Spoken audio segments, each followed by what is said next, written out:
Aujourd'hui, nous parlons de la façon dont les femmes intelligentes agissent lorsqu'elles jouent à des jeux. Si vous avez cliqué sur cette vidéo, c'est évident que vous avez déjà vécu cela ou que vous êtes en train de le vivre. Vous êtes intéressé par quelqu'un, les choses semblent aller bien, puis soudain, vous êtes pris dans un tourbillon de signaux contradictoires et de jeux psychologiques. C'est frustrant, c'est déroutant, cela peut vous amener à remettre tout en question. Mais ne vous inquiétez pas, car aujourd'hui, je vais vous montrer comment déjouer ces jeux et trouver le véritable amour. Si vous êtes prêts, commençons. La Red Pill ici, bienvenue sur la chaîne. Vous êtes donc en rendez-vous avec quelqu'un qui vous intéresse depuis un certain temps. La conversation coule, la chimie est indéniable et vous vous dites que cela pourrait vraiment vouloir dire quelque chose. Mais soudain, il commence à reculer, les textos deviennent rares, l'enthousiasme s'estompe. Vous vous demandez ce qui a mal tourné et peut-être que cela vous semble familier, mais c'est un exemple classique de jeu relationnel, le poussé tiré, le chaud-froid. C'est comme des montagnes russes auxquelles vous ne vous êtes pas inscrit, mais pourquoi les gens, en particulier les femmes, jouent-ils à ce genre de jeu? Décomposons cela. Les femmes peuvent jouer à des jeux pour diverses raisons. Parfois, il s'agit de tester votre intérêt et votre engagement. D'autres fois, c'est une sorte de mécanisme de défense pour se protéger de se faire mal. Et oui, parfois, c'est simplement de la manipulation pure et simple. Mais voici la chose. Vous n'avez pas besoin de jouer le jeu. La clé pour déjouer ces jeux n'est pas de manipuler l'autre personne, mais de comprendre le jeu et d'en changer les règles.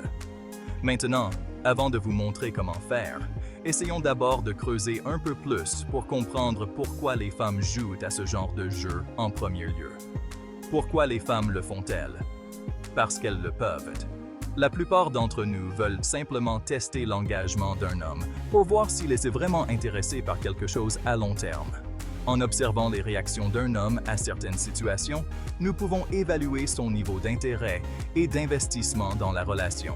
Certaines femmes le font pour se protéger d'une éventuelle blessure ou d'un rejet. Maintenir ce sentiment de contrôle sur la relation les aide à se sentir moins vulnérables, mais aussi à garder une certaine distance. D'autres encore le font parce qu'elles ont probablement eu de mauvaises expériences dans le passé et qu'elles protègent leur cœur.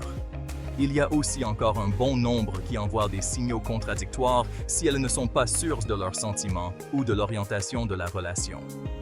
Beaucoup de femmes ne sont pas conscientes que lorsqu'elles font cela, elles créent en fait de l'incertitude et de la confusion quant à leurs vrais sentiments et intentions.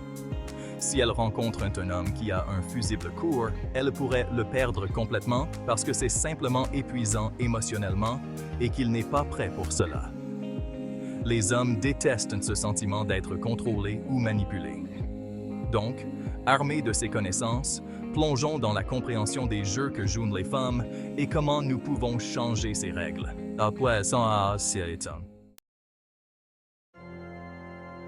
Étape 1. Reconnaître les signes. Vous ne pourrez pas les battre à leur jeu si vous ne pouvez pas reconnaître les jeux lorsqu'ils se présentent. Si quelqu'un vous donne des signaux contradictoires, s'éloigne sans explication ou teste constamment vos réactions, il y a de fortes chances qu'il joue à un jeu. Laissez-moi développer cela. Parlons donc des signaux mixtes. Un jour, ils sont partout autour de vous, vous envoient des textos, vous appellent sans arrêt, et le lendemain, c'est le silence radio. Cette dynamique de poussée et de tir est conçue pour vous tenir sur vos gardes, vous faisant désirer davantage leur attention.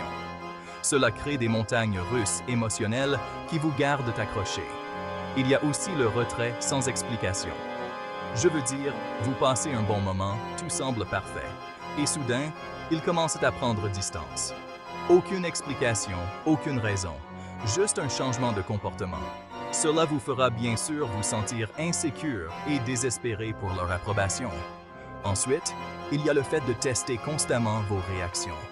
Ils pourraient évoquer des relations passées, flirter avec d'autres personnes en votre présence ou même créer des scénarios pour voir comment vous réagissez. C'est une façon pour les femmes d'évaluer votre niveau d'intérêt et d'engagement et de voir combien de contrôle elles ont sur vous. Maintenant, reconnaître ces signes est crucial. Cela vous permet de voir le jeu pour ce qu'il est. Et une fois que vous le voyez, vous pouvez choisir de ne pas jouer le jeu. Au lieu de cela, restez ancré, ne laissez pas leur comportement dicter vos émotions. C'est ainsi que vous gagnez. Étape numéro 2. Ne prenez pas l'appât. Restez calme, ne laissez pas leurs actions dicter vos émotions. Réagir de manière impulsive ne fera que leur donner le pouvoir qu'ils recherchent. Pensez à vos émotions comme à l'océan. Lorsque vous restez calme et stable, vous êtes comme une mer paisible. Peu importe combien ils essaient d'agiter les eaux, vous restez serein. Mais si vous laissez leurs actions dicter vos émotions, vous devenez comme une mer orageuse, turbulente, imprévisible, et c'est exactement ce qu'ils recherchent lorsqu'ils envoient des signaux contradictoires ou s'éloignent. Prenez un moment pour respirer et vous rassembler. Au lieu de cela, ne réagissez pas immédiatement. Cela ne signifie pas que vous les ignorez ou que vous prétendez ne pas vous soucier.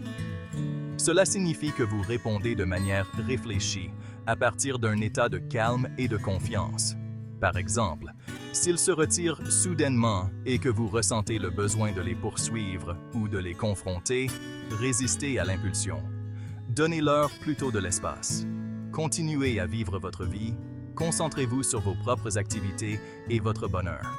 Cela montre non seulement que vous n'êtes pas facilement manipulé, mais aussi que vous vous valorisez et que vous n'accepterez pas l'incohérence. Et voici un conseil crucial. Ne ripostez pas avec vos propres jeux. Cela peut être tentant de leur donner un avant-goût de leur propre médecine, mais cela ne fait que perpétuer ce cycle de manipulation. La vraie force et la vraie confiance viennent du fait de s'élever au-dessus des jeux et de ne pas s'y engager. N'oubliez pas que rester calme et composé face à ces jeux protège non seulement votre bien-être émotionnel, mais établit également la norme pour la façon dont vous vous attendez à être traité dans la relation. Vous montrez que vous êtes sérieux dans votre recherche de connexion authentique et sans jeu. Étape numéro 3. Assurez-vous de communiquer de manière concise.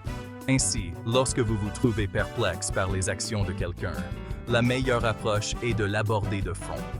Au lieu de faire des suppositions ou de réagir impulsivement, vous voulez prendre le temps d'avoir une conversation franche. Asseyez-vous avec eux. À des fins de cette discussion, supposons que votre partenaire vous a donné des signaux contradictoires et que cela vous rend fou. Maintenant, au lieu de ruminer dans la confusion ou de riposter, invitez-les à avoir une discussion honnête. Commencez par quelque chose comme « J'ai remarqué quelques changements dans votre comportement récemment et cela m'a laissé un peu perplexe. Pouvons-nous parler de ce qui se passe?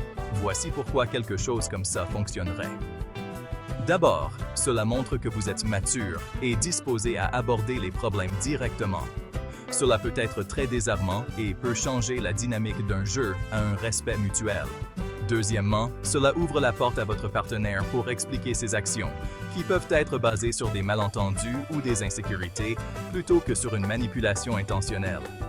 Lorsque vous communiquez ouvertement, assurez-vous d'écouter autant que vous parlez. Faites attention à ce qu'ils disent. Essayez de comprendre leur perspective. Parfois, les femmes agissent de la sorte parce qu'elles ne se sentent pas entendues ou comprises. En leur donnant cet espace sûr pour s'exprimer, vous ouvrez la voie à une connexion plus profonde. N'oubliez pas de rester calme et composé pendant ces conversations. Le but est d'obtenir de la clarté et de renforcer votre relation, pas d'accuser ou de blâmer. Abordez la conversation avec un esprit ouvert et une volonté de trouver une résolution ensemble. Et enfin, étape numéro 4. Fixez des limites. Les limites sont importantes dans toute relation. Elles définissent les comportements acceptables et ceux qui ne le sont pas.